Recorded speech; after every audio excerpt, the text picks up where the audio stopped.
Bonjour tout le monde, très content de vous retrouver. Nouvelle recrue pour Chelsea. Cette fois, on a recruté du côté de l'Ajax, on a recruté Dorel Atto. Nouvelle recrue donc pour Chelsea.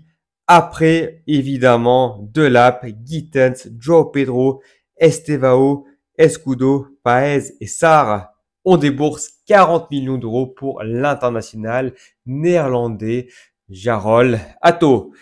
On a en tout et pour tout dépensé 283 millions d'euros cet été, mais on n'est pas encore au niveau de Liverpool. Liverpool qui a dépensé en tout et pour tout 308 millions d'euros jusqu'à présent. Vous voyez la folie qui continue en première ligue.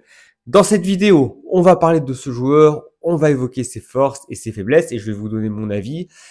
Je dois dire que je connaissais pas trop ce joueur au moment où j'ai appris son transfert. Et puis en regardant sa fiche sur Transfermarkt, je me rappelle que effectivement, je l'ai vu jouer lors du match de Ligue des Nations quart de finale Pays-Bas-Espagne, un match au cours duquel il avait particulièrement souffert face à Lamine Yamal et un match au cours duquel il avait d'ailleurs fini par péter les plombs en étant finalement expulsé pour un tacle extrêmement violent. Donc ouais, jusqu'à présent, j'ai eu uniquement la chance de le voir une fois. Bah, c'est vrai que il n'a pas encore joué en Ligue des Champions puisque l'Ajax n'a pas joué cette compétition les dernières années. Et donc, j'ai dû faire quelques recherches pour justement faire cette vidéo. Mais vous allez voir, j'ai bien fait mes devoirs. On va commencer donc par quelques statistiques, tout simplement des informations assez factuelles. On a un joueur qui a 19 ans. Voilà, il est né en 2006, le 7 mars très précisément. Donc, ça fait pas tellement longtemps qu'il a 19 ans. Et c'est un latéral gauche qui peut également jouer en tant que défenseur central. Alors, la saison dernière, il évoluait surtout en tant qu'arrière gauche. Mais la saison précédente, il évoluait en tant que défenseur central. Et je pense que d'ailleurs que c'est plutôt en tant que défenseur latéral gauche que Chelsea le prend pour justement avoir une alternative à Cucurella, parce qu'on sait que finalement, Cucurella, la saison dernière, il n'y avait pas vraiment de remplaçant pour lui. Alors c'est vrai, Rich James a fait quelquefois le dépannage en tant qu'arrière gauche, mais ça n'a pas non plus été une grande réussite. Et je rappelle qu'on ne compte plus du tout visiblement sur Ben Chilwell du côté de Chelsea.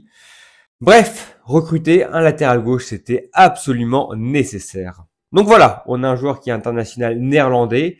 Il compte déjà 6 sélections, donc ça montre qu'il a quand même déjà un certain niveau. Mais voilà, c'est pas non plus tellement significatif parce que la concurrence, elle n'est pas forcément très forte à ce poste. Le titulaire habituel, c'est Jan Madsen d'Aston Villa. Et voilà, bon, si vous regardez régulièrement ma chaîne, vous savez que je pense que c'est plutôt un joueur de 3-5-2. Et je pense que Lucas Digne est bien meilleur que lui. Les autres possibilités au poste de latéral gauche aux Pays-Bas, c'est Mitchell Bakker et Tyrell Malacia. Donc Mitchell Bakker qui est un joueur très très moyen, même s'il a effectivement bien progressé depuis qu'il a quitté le PSG. Et Tyrell Malacia, bon, c'est un joueur qui a complètement disparu de la circulation finalement. Donc ça, ce sont des premières informations. Et en fait, maintenant, si on se penche sur ces statistiques, c'est extrêmement intéressant puisqu'on se rend compte qu'il a commencé en première division des Pays-Bas, en Eredivisie, donc avec son club formateur de l'Ajax, à peine 16 ans. Et en fait, à 17 ans et un mois, il est devenu un titulaire indiscutable. Et ça, c'était il y a 2 ans déjà. Et depuis, en 2 ans, il n'a quasiment pas raté un seul match. Voilà, c'est en tout et pour tout 97% de temps de jeu il y a 2 saisons et 85% de temps de jeu la saison dernière. Il a en tout et pour tout raté, je crois, 4 matchs. Et voilà, sur les 75 matchs de championnat qu'il a disputés, il en a disputé 69 comme titulaire. C'est un chiffre vraiment considérable si on considère son très jeune âge. Ensuite, on peut également mentionner une expérience au niveau européen, une trentaine de matchs Coupe d'Europe, Europa League et Europa League conférences confondues. Donc voilà, une très grosse expérience déjà. Et on peut mentionner également que c'est un joueur qui n'a raté que 4 matchs pour suspension jusqu'à présent. Et en fait, le carton rouge qu'il a récolté contre l'Espagne, c'était une exception. C'est le seul carton rouge jusqu'à présent dans sa carrière. Et une autre information, c'est qu'il n'a pas encore été blessé jusqu'à présent. Donc, c'est un joueur très viable pour l'instant physiquement.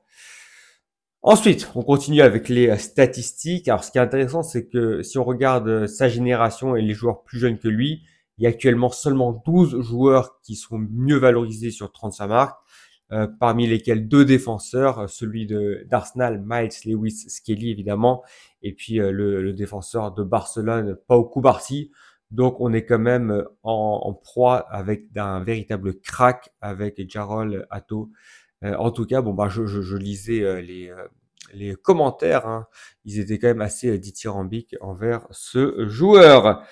Qu'est-ce qu'on peut encore dire? Voilà, il est valorisé à 40 ou 35 millions d'euros sur 35 marques, donc 40 millions d'euros, ça semble être un prix tout à fait correct. Et voilà, c'est dans le top 10 des meilleures ventes de l'histoire de l'Ajax Amsterdam. 40 millions d'euros, je rappelle, c'était également le prix notamment pour un joueur tel que Ziyech ou par exemple Kudus. Donc je vous ai assez bombardé de statistiques. Je vais terminer avec une dernière statistique. C'est le joueur le plus jeune de l'histoire de l'Ajax à avoir atteint les 100 matchs. Ça montre quand même qu'on a déjà un joueur avec une grosse expérience, malgré le fait qu'il n'ait que 19 ans. Voilà, pour les statistiques, maintenant, par rapport à ce que j'ai pu lire concernant ses qualités. Alors, tout d'abord, une bonne sérénité balle au pied. Et en fait, bon, bah, ce qu'on remarque aussi, c'est sa capacité à défendre en un contre un. Et puis, il a également de très belles statistiques, en fait, dans ce qu'il s'agit du domaine de la passe. Donc, il est assez précis. Et puis voilà, je vous ai dit, hein, c'est un joueur qui aime bien le ballon, c'est un joueur qui aime porter la balle et qui n'hésite pas également à s'infiltrer dans le camp adverse.